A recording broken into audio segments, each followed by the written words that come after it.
Did we stop investing in stocks because there were a lot of scammers in, the 1920s? No.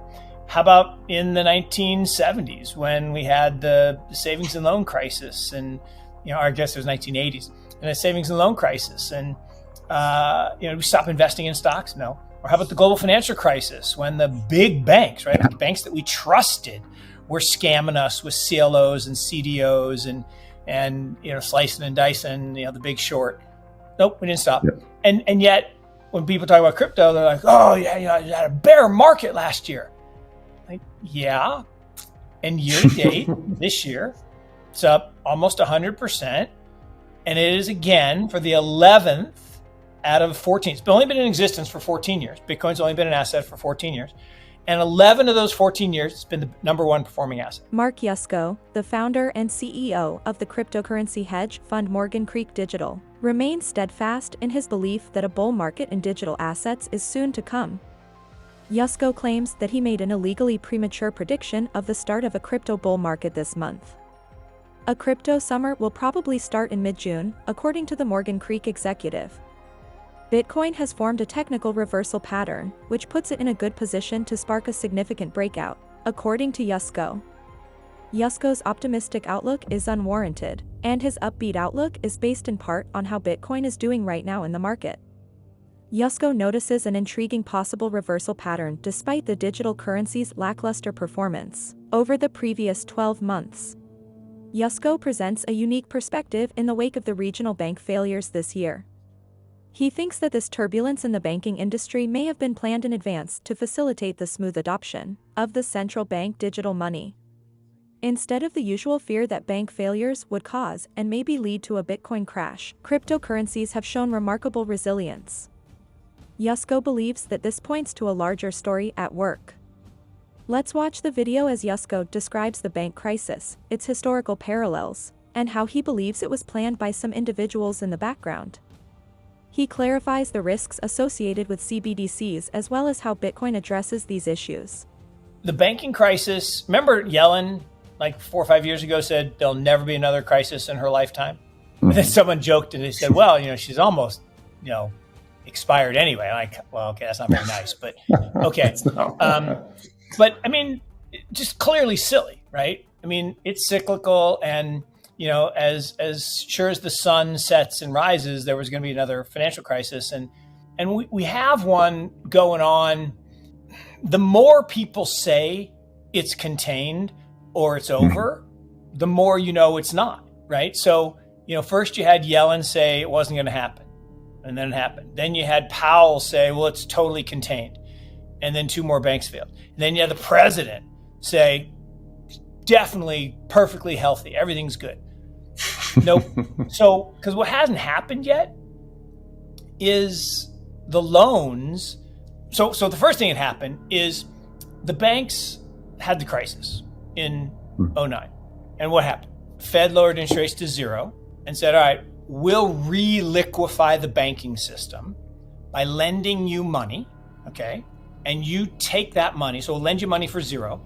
You take that money and you buy bonds, okay? Government bonds. Okay, now why would they do that?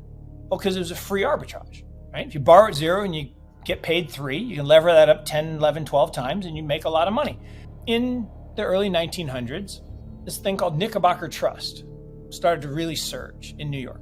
And there's a famous quote that JP Morgan himself said, I like a little competition. And he spread a rumor that Knickerbocker Trust was bust. And if you go to Wikipedia and you look at the picture of bank run, you'll see the picture of the Knickerbocker Trust and the people with their umbrellas and their top hats and running to the bank. That's a bank run. And Knickerbocker Trust went bust, and JP Morgan had to personally guarantee the banking system along with John D. Rockefeller. And then he magically got to buy, because of the 1907 Trust Act, these assets for pennies on the dollar, and so much for the competition. So again, what's happening now?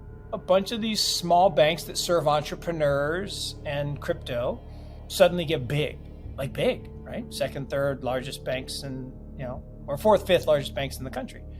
So JP Morgan gets pissed off because now they're real competition. So what happens? Now, again, it wasn't JP Morgan this time, but somebody or some buddies spread a rumor that these banks were in trouble.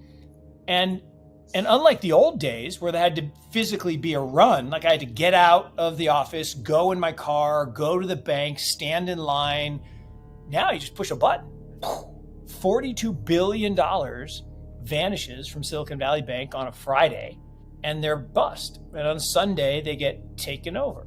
Okay. Then it happens with Signature Bank.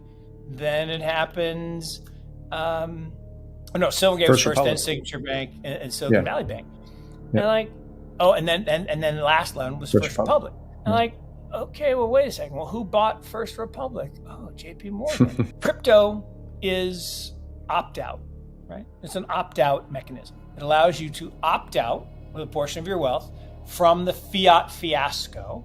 What is the fiat fiasco? Well, following the Knickerbocker Trust debacle in 1907, John D. Rockefeller and JP Morgan concocted a scheme with with John D. Rockefeller's father-in-law, Amory Aldrich, to launch the Federal Reserve. Well, what was the Federal Reserve? Okay, the Federal Reserve was a plan to create a federal, not government, but a private corporation. This is the funny thing. The Federal Reserve is neither federal nor has any reserves, right? It's not a government entity. It's not owned by the government, and it has no reserves. It's not a bank. It is literally a private corporation modeled after what? Modeled after the Bank of England, which is modeled after what? Modeled after the Netherlands National Bank, which was created by the Rothschilds in 1607 to create money out of thin air, to finance wars. So we have this weird dynamic that the Fed exists to steal the wealth of the masses through this thing called inflation. Inflation is not good for us. So what happened? So all of the graft and corruption of the savings and loan crisis and the first banking crisis in the 90s and the second banking crisis, global financial crisis in 2009. So January 3rd, 2009, Bitcoin is born. Now, why was it born on that day? And why is the first image on the Bitcoin blockchain in the Genesis block a photograph of, or JPEG, of the Financial Times, Chancellor on the brink of second bailout for banks? Well, that is, again, a commentary, social commentary on why Bitcoin needed to be created. It needed to give us a way to take our fiat, convert it into something that is no longer inflationary, can't be devalued because there's a finite supply, it's scarce, and that deflationary asset allows us to protect ourselves against this fiat fiasco. It means we can create fiat out of thin air. So fast forward to today, what are the implications? Well, the banks reliquefied themselves. Then these other competitors rose up and they were threatening the guys at the top again. So what do? They foment fear and create a reverse bank run. So all the money flows back up to the top banks. Why? Central bank digital currencies. Well, what's a central bank digital currency? Central bank digital currency is not Bitcoin. It's not Ethereum. A central bank digital currency is a closed, centralized ledger that is a surveillance tool and a control tool. So it's all the worst things about fiat money, inflation oriented, can be devalued by decree, plus programmability and control. I mean, it's a living nightmare and surveillance. And so there's this crazy video by Augustin Carstens. He does this video. He's the head of one of the guys at the BIS. I don't know if he's the head of it. And he says, well, of course, we should control how you use your money. Of course, we should be able to put an expiration date. Imagine that. You get paid for working your ass off, and the money, if you don't spend it by Friday, it goes away. Are you kidding me? I can't save my money. I have to spend it. Well, why would they want to encourage that? Because consumption is what drives economic growth. It's what drives the money to the top of the pyramid. So here's the thing. Bitcoin has held up, as you said, really well, right? We got the second and third largest bank collapses in history, and Bitcoin's up.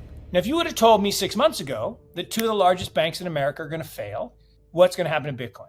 Everybody would have said, oh, it'll be down 50%. It'll go to zero. Peter Schiff would have been saying, oh, it'll definitely be zero then. Okay, Peter, here's the thing. Over the last 10 years, gold is down. Gold is down, Yeah. and Bitcoin's up about 10 years. It's like 850%. So gold is down and Bitcoin's up 850%. So something's broken in that model, but the money keeps getting worse. This is a traditional hallmark of a bull market, since increased adoption leads to even greater growth. By the end of the year, how much do you believe Bitcoin will cost? In the comments box below, please share your predictions. Please remember to subscribe, like, and enable alerts for this video. Many thanks for tuning in.